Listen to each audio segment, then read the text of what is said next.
Buenos días, tardes o noches, o en el momento en que tú estés viendo esto. Mi nombre es Abiu Valle y soy de la Escuela de Enfermería Ignacio Chávez del plantel Playa del Carmen. Y contigo quiero comunicarte un tema que considero muy relevante. Este es un podcast para la materia de historia. Quiero darte mi opinión, o como podemos llamarlo, crítica social sobre la Revolución Mexicana. Quiero compartir con ustedes que en realidad yo no soy una persona amante de la historia, pero creo que la historia nos ha impulsado a ser un mejor país o a ser simplemente una mejor población, a ser una mejor humanidad. ¿Y por qué digo esto? Porque la historia, que considero que es una materia difícil de aprender, nos ayuda a no cometer los mismos errores. Como sabemos, la historia tiende a repetirse, la historia es cíclica. Y si nosotros no detenemos los ciclos en los que todo puede acabar mal, pues sabemos que México puede volver a ser uno de los peores lugares donde tú puedes llegar a estar. Como probablemente muchos de ustedes sabrán, de los oyentes que nos están escuchando ahora, la Revolución Mexicana no fue un acontecimiento muy sencillo o muy bueno de haber vivido. Fue un acontecimiento histórico de gran relevancia. Sabemos que ha sido objeto de análisis y de reflexión por parte de muchísimos historiadores, pero también puede ser un objeto de análisis y reflexión para cada uno de nosotros, para ponernos a pensar qué fue lo que hicieron aquellos grandes historiadores, qué fue lo que hicieron aquellos grandes revolucionarios y por qué sus nombres siguen siendo aún tan conocidos. Conocemos el nombre de Emiliano Zapata, de Pancho Villa, pero muchas veces ni siquiera sabemos qué hicieron en la historia. Podemos catalogarlos como héroes o villanos sin siquiera saber qué aportaciones nos dieron o por qué somos como somos gracias a ellos. En este podcast yo te quiero hablar de algunos de ellos. Estaba viendo hace poco un video que nos hablaba sobre los zapatistas. Específicamente en el minuto 7:31 nos habla de cómo las personas vivían con miedo. ¿Y cómo sé esto? No viajé al pasado y ahora soy una persona que conoció a la gente de ese entonces, sino que muchos de los ancianos que ahora han estado con nosotros en nuestras vidas, muchos abuelos, bisabuelos, vivieron en esa época, en la época de zapatistas. Y en realidad cuentan cómo para ellos era terrorífico vivir esos momentos. Y es que nos ponemos a pensar y podemos decir que Pancho Villa o Emiliano Zapata fueron uno de los grandes revolucionarios que llevaron a México a estar donde estamos. Muchos los pueden catalogar como héroes o como villanos, pero muchas veces, ya que vemos el trasfondo de la historia, vemos que en realidad ellos solo buscaban algo propio, buscaban un beneficio propio y ignoraban totalmente a la población. Muchos de los ancianos que cuentan aquellos testimonios mencionaban que su vida literalmente dependía de un hilo. O sea, que en cualquier momento, si ya sea por el gobierno o sus militares, su vida podía acabar. Y ellos vivían con ese miedo, con ese terror. Recuerdo en el mismo video del que estoy mencionando a un hombre que contaba que muchas veces iba a esta parte de las tiendas de la hacienda, que eran tiendas de marca, y en el momento en el que iba todo está bien, pero en el momento en el que regresaba no sabía si iba a volver a estar con sus hijos o con su familia o con sus padres, porque muchos de estos eran niños en aquel tiempo. Y se preguntaban cómo eso iba a ser una buena vida o una vida feliz, una vida plena, un estado óptimo de salud. No podía ser así porque muchas veces yo regresé y no regresé ese día a mi casa, sino que me llevaron y empezaron a tratar como un militar, algo que yo no quería hacer, o empezaron a usarme en trabajos de explotación, etcétera, y decían que no era una vida plena. Y honestamente, si yo me pongo en sus zapatos y me pongo a ver lo que hacían, me doy cuenta que en la actualidad o en el México actual no vivimos eso, o no la mayoría de la población. Pero nos damos cuenta que gracias a la Revolución Mexicana fue como esto logró acabarse. Y ahora, más adelante, te quiero explicar por qué. ¿Por qué aquellos grandes revolucionarios no eran como lo que pensábamos? Lo podemos ver en la situación actual. Conocemos la parte de la gente que nos quiere mostrar, y en ese momento no era muy distinta las cosas. Vemos la historia de Villa y vemos que en realidad él no era un héroe. Apenas Benito se bajó del poder, por así decirlo, luego de que lograron realizar el plan contra él, estos dos héroes de la revolución, pongámoslo entre comillas, empezaron a buscar beneficios propios. Este apenas pudo, fue al extranjero y fue de los únicos que logró hacerlo. Al regresar, buscó en todo momento, el favor para sí mismo, ya sea riquezas, ya sea propiedades, beneficios para ellos mismos, para ellos propios. Asimismo, como Zapata, como Villa, no creo que hayan sido considerados héroes, pero tal vez en el momento, como eran las personas que habían salvado a México, pongámoslo entre comillas nuevamente, todo el pueblo recibía admiración. Pero ¿cuánto porcentaje del pueblo les daba esa admiración? No era más que el porcentaje de clases altas, el porcentaje que estaba beneficiado por aquellas acciones que estos cometían, por aquellas evidencias de clases, por aquellas evidencias monetarias que ponían sobre la población, los que eran admiradores de estos grandes revolucionarios. Pero vemos en ese momento cómo estaba una sociedad quebrantada, una sociedad muerta, una sociedad llena de tragedia, ya que al igual como enfatizaban las clases sociales altas, enfatizaban las clases sociales bajas. Eso quiere decir que la canasta básica había aumentado a tal grado en las que no podían consumir cosas tan básicas como tortillas o pan, ya que la gente era pobre. ¿Cómo alguien iba a vivir en un estado muy grato de vida si estos no podían ni siquiera consumir los alimentos que necesitaba su cuerpo para sobrevivir? ¿Y por qué lo comparo con el mundo actual? Con el México actual. Porque, como mencioné, podemos conocer cierta parte de lo que ahora son aquellos políticos a los que podemos o no admirar, a los que podemos o no detestar. Pero nunca vamos a conocer el 100% de sus intenciones. Nunca vamos a poder conocer el 100% de sus pensamientos, principios o ideales de gobierno. No podemos deducir si el siguiente presidente que México tendrá será aquel capitalista o aquel socialista que quiere que todos trabajemos para ellos, o aquel que quiere que todos trabajemos para la clase más alta, como lo era en su momento. Vemos que la historia estuvo rodeada de tantos pero tantos misterios.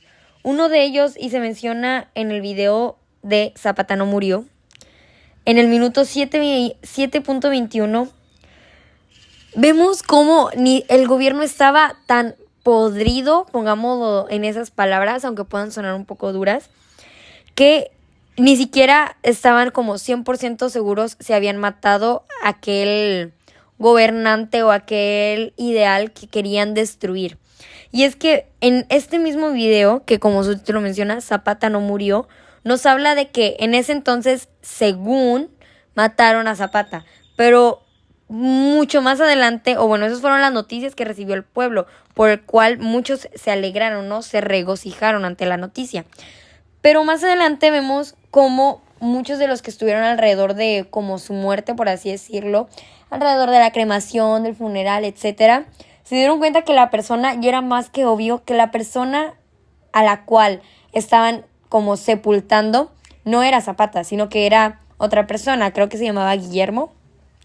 Y es que son razones tan evidentes que si lo ponemos en el mundo actual, ni siquiera alguien podría haberse creído que la persona que estaba muerta era Zapata, ya que empezamos con cosas un poco sencillas pero reales, y es que el lunar que Zapata tenía en su rostro, que era muy característico de él, en el cadáver no lo poseía.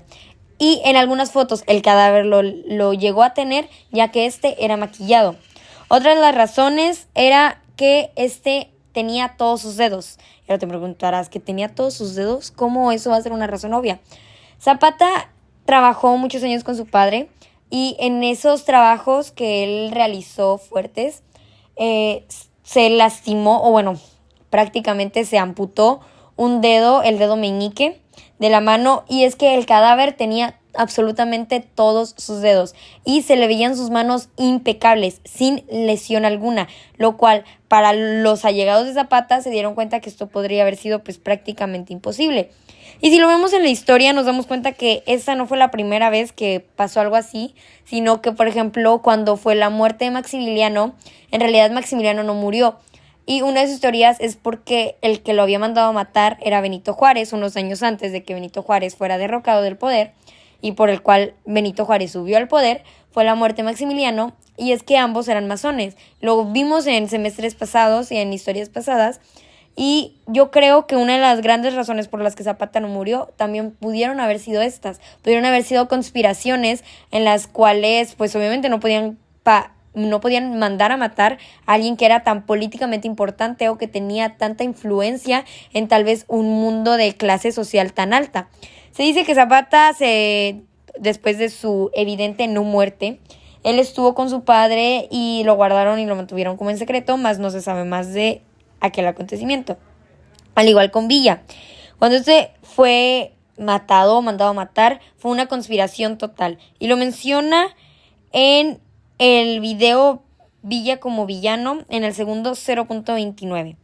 Nos ponemos a pensar en qué tanta influencia tenían estas personas en ese mundo que ni siquiera su muerte podría haber sido como real, sino que su muerte era, mejor dicho, un plan para que ellos ya no estuvieran al poder después de haber ganado los beneficios que ya tenían, pero para que no siguieran armando revoluciones como la que misma sucedió en ese momento.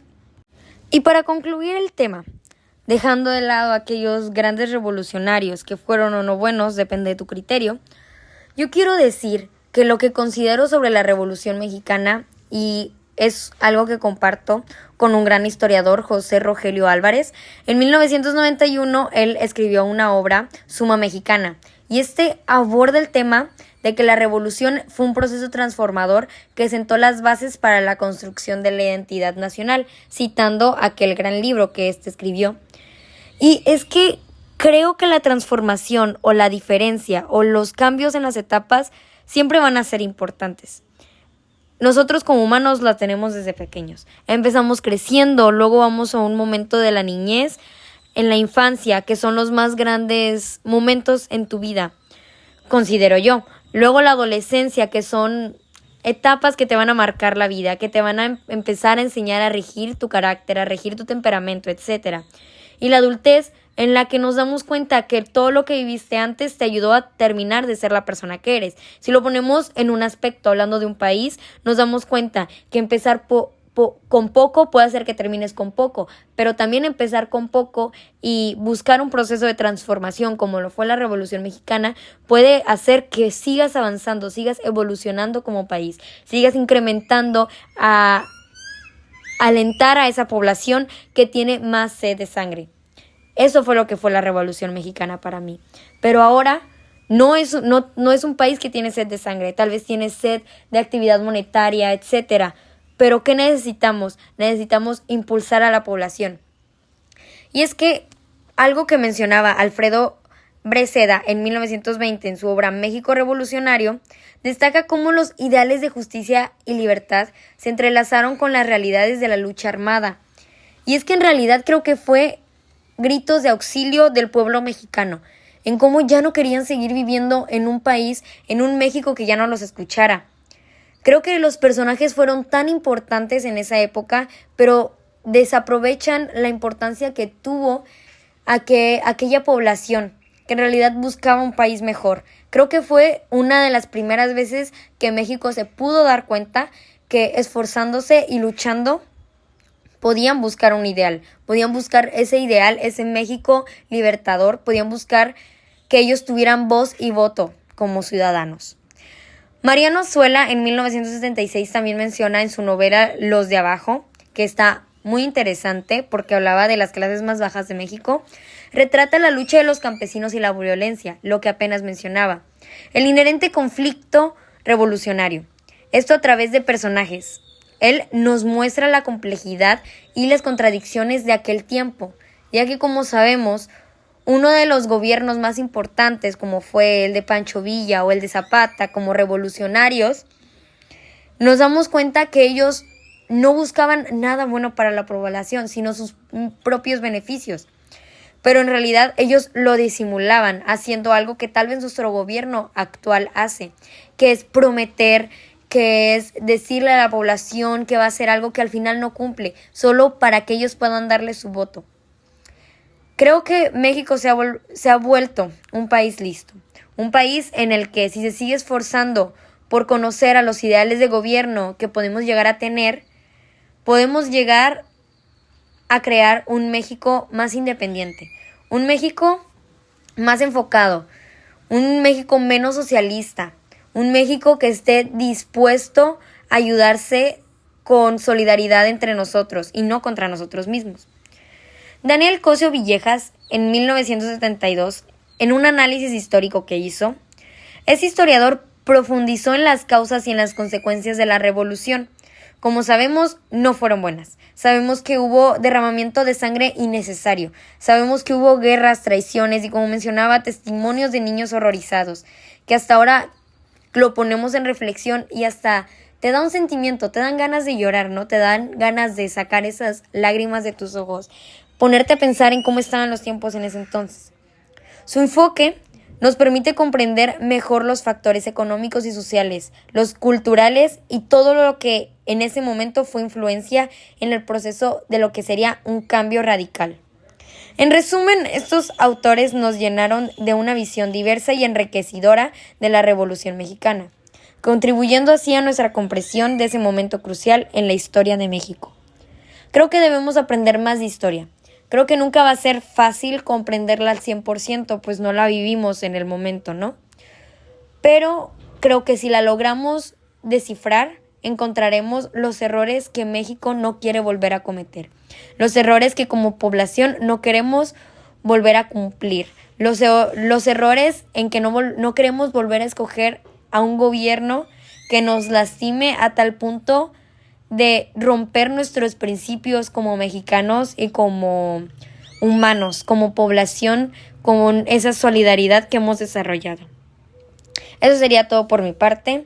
Espero que no hayan quedado dudas al respecto.